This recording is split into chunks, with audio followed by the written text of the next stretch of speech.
and I feel like it could be interesting to do a brief dive into my own diet, explaining my thought process behind it. So today I'm going over 10 foods that I eat almost every day. I can't quite claim every single day with all of these, but if I don't have them at least 6 times a week, something probably went wrong. I'm going to go over the foods themselves, how I implement them into my day-to-day life, what roles they fill nutritionally, and how they fit into the overall scheme of my meal plan. What I'm hoping you get out of this video is a more realistic approach to nutrition, that the best way to tackle goals is to find a balance between healthy and enjoyable for sanity's sake. Before we start, go ahead and let me know down in the comments what's a food you eat every day and why. And with all that said, here are 10 foods that I eat almost every day. First up, we've got ginger. Now, ginger's maybe God's greatest gift to this earth, and ginger the food is not half bad either. The most commonly consumed part is ginger root, which I'm honestly not sure whether to classify it as a vegetable or a spice, as you never really eat too much of it. Fortunately, most of the benefits of ginger you can get from just a few grams a day. The main benefit as it pertains to me is that several studies have shown the consistent consumption of ginger is shown to combat inflammation and delayed onset muscle soreness post-exercise. And it usually only takes about a couple weeks for noticeable results. I used to have a huge issue with post-workout soreness, and it not only made it physically more difficult to get back to training or even just physical activity, it also made me a lot less motivated to do so. So I started doing a bit of digging into habits and foods that could help me with this, and as a whole, it's dramatically helped. I'm not only less sore and in less pain, but it also takes place over less time. Now, this doesn't mean that ginger is some miracle food. This is more of a small dent that I repeat every day until it makes a bigger difference over time. A diet that you can follow consistently is going to be more beneficial than trying to take on all your problems at once. But beyond combating soreness, ginger kinda dabbles a bit in all of the health benefits. The main active compound is gingerol, which is responsible for most of ginger's health and medicinal properties. These include antioxidant effects, increased insulin sensitivity, anti-osteoarthritic effects, reducing joint pain and stiffness, lowering of blood sugar and the risk of heart disease, treatment of symptoms of chronic indigestion, increased serotonin levels, which are linked with reduced anxiety, reduced LDL cholesterol, prevention of cognitive decline in Alzheimer's and Parkinson's, anti-cancer benefits, notably in the liver and pancreas, antimicrobial benefits combating bacterial and fungal infections. And not that this really applies to me, but ginger is also shown to reduce menstrual pain and pregnancy-related nausea. I personally take just a pinch, a couple grams a day worth of pickled ginger, the stuff you get with sushi. And ginger is one of the only foods on this list that I can truly say I eat every single day, and a big reason why is that it's just so easy. Next is cinnamon, a spice with a similar concept as ginger, one that's intended to be eaten just a little daily to make a significant difference over time. The main benefit of cinnamon for me is that it's shown to boost insulin sensitivity, insulin being the hormone used for transporting sugar to the bloodstream. So cinnamon effectively supports blood sugar control and has a natural fat loss aiding effect. But beyond that, cinnamon is also shown to boost metabolism, prevent cognitive decline and neurodegenerative diseases, combat bacterial and fungal infections, and it's rich in anti-inflammatory polyphenol antioxidants. The thing that I love about cinnamon is that it goes on so many foods that you're already eating or realistically should be eating. Oatmeal, yogurt, coffee, tea, pumpkin, sweet potato, peanut butter, honey, protein shakes, pretty much anything that's even vaguely sweet, cinnamon goes really well with. Now this is very important. There are 3 main types that come to mind when I think of cinnamon. The first is cinnamon sugar, and I don't think I need to tell you that this is not what I'm talking about. The second is cassia cinnamon, and this is the most common type, though it is linked with liver issues in excess. And the last is Ceylon cinnamon, and this is the one that you really want. It's more natural and is generally shown to be safer in larger quantities. Again, cinnamon is not something that you should be consuming a ton of anyway, but a tablespoon throughout the day can go a long way. And that's really not that hard because it just tastes so great in so many things. Straying out of the spices territory, next up is eggs. I eat eggs almost every single day, usually in the form of scrambled eggs at breakfast. Eggs are among the most nutritious foods on Earth, containing a notable amount of nearly every essential nutrient. The main highlight being protein. Eggs are my personal go-to breakfast protein because while I do love me some sausage or bacon, they are often so fatty and the calories do add up, so I don't have them nearly as often. Eggs are a very easy to consume protein, which I would argue is the most essential nutrient, especially for those who perform regular exercise. While straight egg whites go all in on protein, whole eggs, which I actually prefer, have a decent amount of fat as well, which is needed for brain and nervous function. And both of these are great for satiety, which I especially appreciate at breakfast, giving you a filling feeling until your next meal.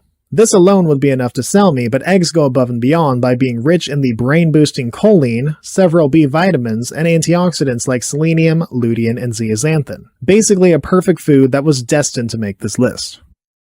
And sticking in the protein realm, next is white meat, usually in the form of chicken breast and turkey breast. I have been very clear about how important I believe protein is, especially in a world where I'm trying to build or retain as much muscle as possible, and there is no better source of easy lean protein than white meat. For me, they're on the cheaper end, and they're easy to prepare, and they're versatile, so I never really get bored of them. You don't need to have steamed or broiled or plain grilled chicken every single day to build muscle. Those days are out. And this is a big reason why I believe learning to cook is so important, because sometimes there's some foods you just can't avoid. But if you can find a way to make it fresh often enough, suddenly your necessary evils become opportunities to experiment, and it can actually become quite pleasant. Pleasant is not a word I thought I'd ever be using to describe chicken breast a few years ago, but here we are. I guess that's just personal growth. The reality of it is, if you have any kind of aesthetic or athletic goal, there should be some form of dedicated protein on your plate. And I personally choose to include what I believe is the very best. That's not to say I don't like my meat to have a bit of flavor, because yes, I do eat red meat almost every day too. And this is usually in the form of lean ground beef. It's still very high in protein, but comes with more of that essential fat and certain micronutrients that aren't as prominent in white meats, like certain B vitamins, zinc, and heme iron. But the most important thing really is the flavor. I love beef. Homemade burgers, beef burrito bowls, beef pastas, most anything. It really makes protein consumption so much easier for me. I personally usually have some form of white meat for lunch and red meat for dinner, or vice versa, and this really only ever gets interrupted when I have fish or some other seafood, which I am always open to, but my wallet often isn't. Drifting back to the plant foods, next up is avocado. Easily my new favorite fruit, mainly due to versatility. You can literally use avocado in anything, and I do pretty much every day. With sandwiches, burgers, eggs, burrito bowls, sushi, avocado toast, guacamole, the options are basically limitless. And it just so happens to be one of the most nutritious fruits out there. First off, being very rich in oleic acid, a heart-healthy monounsaturated fat that makes feeling full a lot easier. It's very rich in fiber, and it's a solid boost in many micronutrients that I know I personally wasn't consuming enough of until I fell in love with the avocado. The only potential issue is that it's pretty calorically dense, so portion control is something that I have to keep an eye on, but honestly, I don't see avocado ever not being a staple of my diet.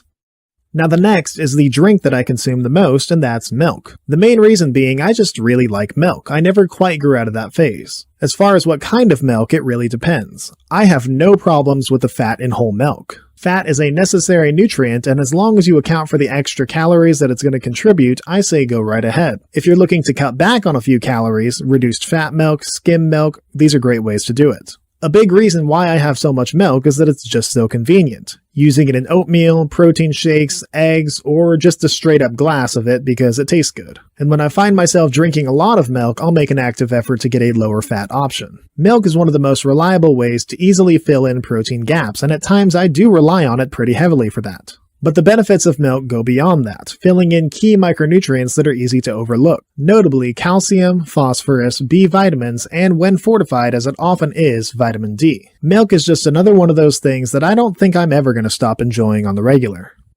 And filling in right after milk is cheese, another food that in my opinion just makes everything taste better. I tend to go for cheddar and Swiss, though that's mainly just a taste preference. Cheese is overall a very nutrient-dense food, but the trade-off is that it's very calorically dense as well, with the overwhelming majority of the calories coming from fat and protein. And it's pretty rich in several micronutrients like calcium, phosphorus, selenium, zinc, and vitamins, so as long as you account for calories, it's a one-stop shop. But the really good thing about cheese is that you don't need very much to enjoy the flavor. Another food that's not top tier that I have no shame in enjoying and eating as much as I do. Next up is the one condiment that I have on a regular basis, and that's salsa. Salsa goes with so many different foods that I eat on a regular basis. Most notably, it's my favorite topping for eggs and will always be included in burrito-esque foods. And I gotta say, salsa has no right being as good as it is because it's got such a strong flavor for how low in calories and sugar it is when compared to most condiments. The calories are hardly even something I have to worry about accounting for. But salsa isn't just a calorie-less flavor enhancer, as the most common ingredients have some potent benefits of their own. Typically tomato, jalapeno, lime, onion, and garlic. A handful of fruits and vegetables that I've covered before and had nothing but positive things to say about them. And many other salsas are largely made of mango or strawberry, which are also pretty great, just not typically my go-to. Several of these are a good source of vitamin C, an antioxidant known for several health benefits, including heart health, and a nutrient you're most likely not getting enough of unless you really like certain fruits. And salsa is usually raw, so there's no risk of said vitamin C being destroyed by heat. Many of salsa's ingredients also provide unique beneficial nutrients like lycopene in tomatoes, capsaicin in peppers, citric acid in limes, and allicin in onions and garlic. Salsa is also a natural way to slip in some beneficial herbs and spices. All in all, salsa really is just the best at what it does, and it tastes great too. And the last food I eat almost every single day is Brussels sprouts. Just kidding, that's not it. I enjoy being happy. It's actually beans. I didn't think about just how often I eat beans until I started prepping for this video, but they're just so versatile. I usually go for black beans, pinto beans, or edamame. They're a solid, almost supplemental source of protein and a great source of several micronutrients like certain B vitamins, folate, copper, iron, magnesium, manganese, and phosphorus. What really sells me with beans, though, is again their ease of use. They can be a tasty side dish and a good addition to bowls, chilies, soups, stews, or even salads. A reliable, nutritious, carbohydrate-based filler that I happen to enjoy. Overall, I don't think this video is saying anything too groundbreaking, but I think it's important to discuss realism and not just top-tier foods all the time. I said it several times throughout the video, but if your diet isn't something that you can keep up with consistently, it's not going to work. I believe your relationship with food is one of the most important ones out there because you truly cannot escape it. And I hope I demonstrated that by the sheer amount of times that I proclaim that I truly do enjoy the things that I eat on a regular basis. But there's also a reason behind all of it as well, because everything I eat also contributes to some sort of athletic or aesthetic goal or just my overall health and functioning. Me advocating for my body because realistically no one else is going to. I only ask that you do your best to find that balance as well. Now, if you enjoyed the video, or at the very least learned a little something, I encourage you to subscribe because I've got plenty more nutrition-based videos on the way. Go ahead and let me know if you like this more casual, less organized video style, and if it's something you'd like to see more of. And remember that all I ask is that you do your own research and advocate for your body. You only get the one.